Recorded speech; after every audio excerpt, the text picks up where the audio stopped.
It all began with a whisper, not a loud proclamation, but a gentle murmur that seemed to rise from the river itself, as if the Ganges was sharing a secret with the wind. I arrived in Varanasi, a city as old as time, beneath a sky the color of pale dust.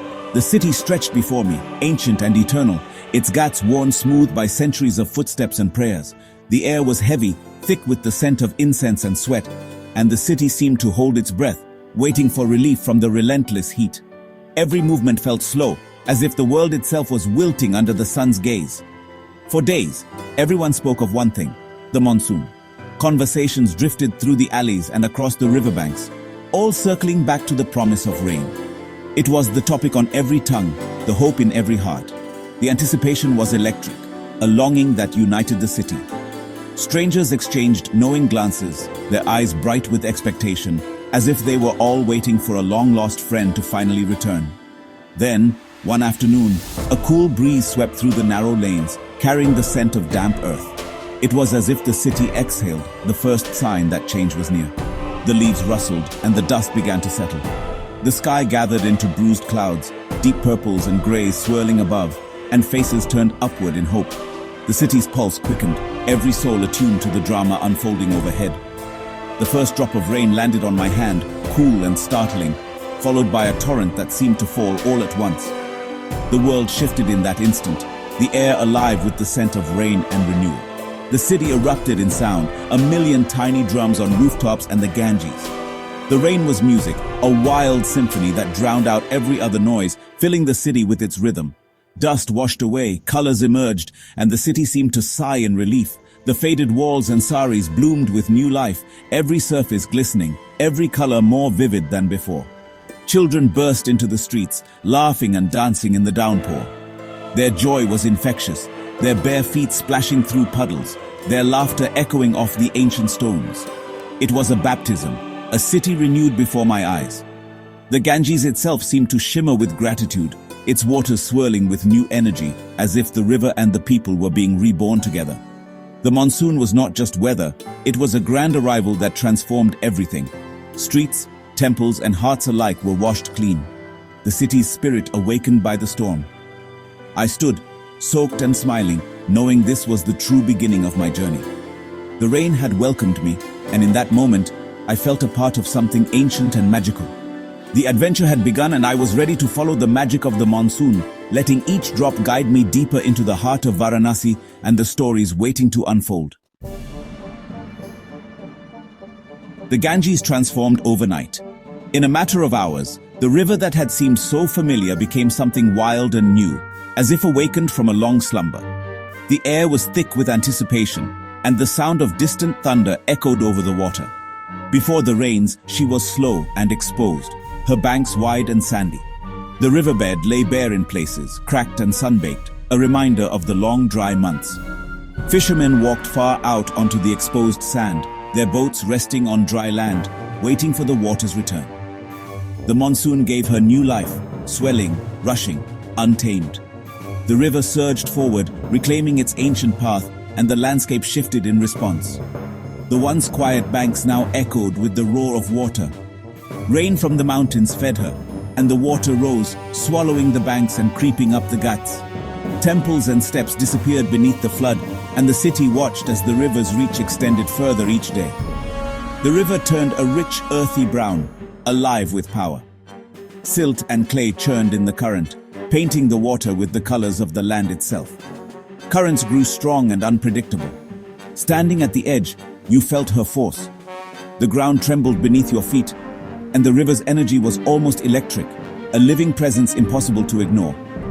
Boatmen navigated the wild water with practiced skill, their oars dancing in rhythm with the current. Each stroke was a conversation with the river, a test of patience and respect for her moods. Life along the river changed. Journeys became purposeful, the air cool and misty. People moved with intention, their routines shaped by the river's new rhythm, and the mist softened the world, blurring the line between water and sky. On the water, the city's noise faded, replaced by rain and the river's song. The usual chaos of daily life was hushed, and all that remained was the gentle patter of rain and the deep, steady pulse of the river. It felt like floating between sky and earth, a world apart. Time slowed, and the river carried you gently, as if inviting you to let go and simply be present in the moment. The Ganges, renewed by the monsoon, was both awe-inspiring and humbling. Her power was undeniable, yet there was a deep sense of peace in her presence. For me, it was a time to marvel at nature's raw beauty. Each day brought new sights, new sounds, and a reminder of how small we are in the face of such grandeur. The river was alive, and so was I. In her transformation, I found my own, renewed, awakened, and deeply connected to the world around me. The Ghats, Varanasi's stone steps, are the city's heart. In the dry season, they teem with life, but the monsoon brings transformation. Rising waters submerge the lower steps, and life shifts upward. Rituals and prayers continue on higher ground. The crowd smaller, the mood more intimate. I watched families offer marigolds to the swollen river, their colors vivid against the gray sky. Sadhus meditated in the rain, unfazed by the downpour. The rain washed the stones clean, making the temples and palaces glow. Moss turned emerald green, and the air was thick with the scent of earth and incense. The usual chaos gave way to serenity, a spell of peace over the city. Children sailed paper boats in puddles, their laughter echoing. An old man played a flute, his melody mingling with the rain. The Ghats became a stage for resilience and quiet joy. Here, life endured, beautiful and unbroken. The monsoon is a feast for the senses. The city's hum is replaced by the music of rain, soft patter on tin roofs, thunderous downpours. Frogs croak, crickets chirp, and children's laughter fills the air. Rickshaws splash through puddles, the world alive with sound. The first scent is petrichor, the earthy perfume of rain on dry ground. Washed leaves, jasmine, and marigold fill the air with sweetness. The smell of wet earth is constant, a reminder of renewal. Street food aromas, ginger chai, frying samosas, spicy pakoras, drift through the damp air. Incense from temples mingles with the scent of ancient stones. The monsoon's fragrance is unforgettable, a signature of India's rainy season. Every breath, every sound is a memory.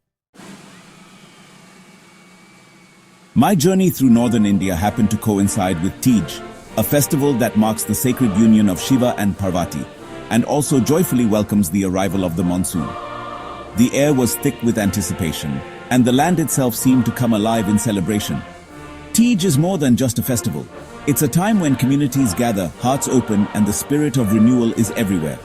Green was everywhere, draping the landscape and the people alike, symbolizing new life, fertility, and the promise of growth that the rains bring. The monsoon had painted the world in fresh hues, and every leaf seemed to glisten with hope. Women dressed in vibrant green saris, their hands intricately adorned with henna, wrists jingling with glass bangles in every shade of green and gold. Their laughter and chatter filled the air, creating a tapestry of sound and color. Swings hung from ancient banyan trees, decorated with marigolds and ribbons, and laughter echoed as women soared high, singing folk songs that have been passed down for generations. The joy was infectious, and even the trees seemed to sway in rhythm with the festivities.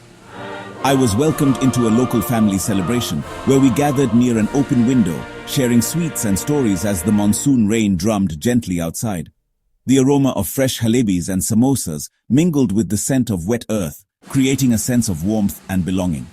The sense of connection was profound, a glimpse into a culture that celebrates the changing seasons with joy, gratitude, and togetherness. Every smile, every shared moment felt like a blessing. That evening, as the sun dipped behind the clouds, we gathered at the Ghats along the Ganges, joining hundreds of others drawn by the festival's magic. Women sang and danced by the riverbank, their voices rising above the sound of flowing water. Together, we set delicate leaf boats filled with flowers and tiny oil lamps afloat on the river, a gesture of hope, devotion, and wishes for the future. The tiny flames danced on the water's surface, flickering bravely against the night, each one a symbol of faith, resilience, and the enduring power of tradition. The sight was breathtaking, a perfect blend of faith and festivity, where the river shimmered with light and the night pulsed with celebration. Witnessing Tej on the Ganges was a privilege, a rare window into the heart of a community that finds beauty and meaning in every drop of rain and every shared ritual. The memory glows in my heart, vibrant and alive, like the lamps that floated down the river that night. Tej is more than a festival. It's a celebration of womanhood, nature, and the monsoon's magic, a reminder that joy can be found in the simplest of moments, and that together we can weather any storm. The monsoon transforms not just the land, but the food. The cool, damp weather calls for hot, spicy comfort.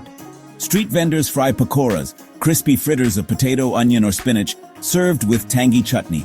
Samosas, filled with spiced potatoes and peas, are best enjoyed hot with a cup of masala chai.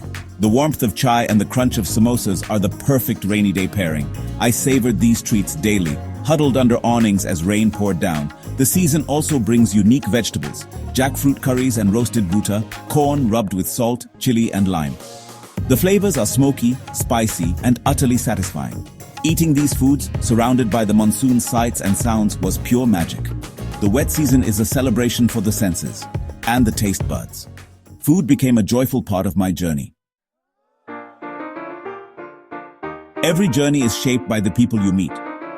One rainy afternoon, I shared shelter with Rajan, an elderly boatman whose life was written in the lines of his face. He spoke of the river as a living goddess, powerful, wild, deserving of respect. The monsoon, he said, was her time to cleanse and renew. Rajan shared tales of childhood floods and the resilience of those who live by the Ganges. His stories were living history, passed down through generations. As the rain eased, he rowed me across the river, singing a boatman's song in harmony with the water. In that moment, I felt a deep peace and connection. Rajan's wisdom was a gift, the soul of the Ganges revealed. The monsoon became more than rain. It was a force that stirred the soul. I saw children dance in the streets, their joy infectious. The rain brought nostalgia and peace, inviting quiet reflection. Plans were cancelled, streets cleared, and life slowed down. The monsoon demanded presence, offering comfort indoors and awe outdoors. Watching the Ganges surge, I felt humbled by nature's power. The season taught me to embrace change, to find beauty in surrender. It washed away not just dust, but the clutter of my mind. I found resilience, faith, and gratitude in every drop. The monsoon was a lesson in renewal, inside and out. Leaving the Ganges during the monsoon was bittersweet. The journey had changed me, awakening all my senses. I carried memories of rain, spice, laughter, and wisdom. The monsoon had seeped into my soul, a part of me forever on those rain-washed ghats. I witnessed transformation, land reborn, river renewed, people celebrating change. The lesson was clear: beauty and renewal come with every storm. My heart was full of chai, children's laughter, and 1,000 lamps on the water. This was more than travel, it was a pilgrimage. I left with a promise to return, knowing the world's magic waits in unexpected seasons. The monsoon story became a cherished chapter in my own.